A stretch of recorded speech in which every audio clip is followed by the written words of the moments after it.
எப்பொழுது இச்சாசக்தியும் கிரியாசக்தியும் ஒன்று சேருகிறதோ அந்த இடத்திலே ஞான சக்தியாக வேல் வந்து விடுகிறது. அப்படின்னா இச்சாசக்தி என்னமோ குழப்பம், அவள் ஒன்றும் இல்லை.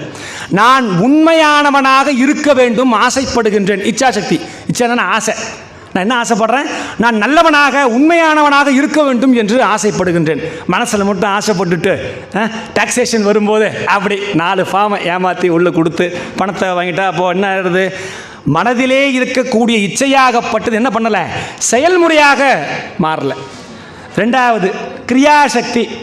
மனசில் பூரா விகல்பம் தப்பு தப்பாக வச்சுட்டு வெளியில் கொடுக்கும்போது நான் நல்லவன் தெரியுமா, நான் நல்லவன் தெரியுமா, என்ன மாதிரி நல்லவர்கள் உண்டு தெரியுமா, அப்படி இருந்தால் அது உருப்படுமா? தற்காலிகமாக நமக்கு காண்பிக்கின்றான். நிறைய பேர் ஏமாத்திரவா இருப்பா, நல்லா சுகபோகமாக வாடுற மாதிரி நமக்கு தெரியும். ஆனால் என்ன அந்த இடத்துல வராது.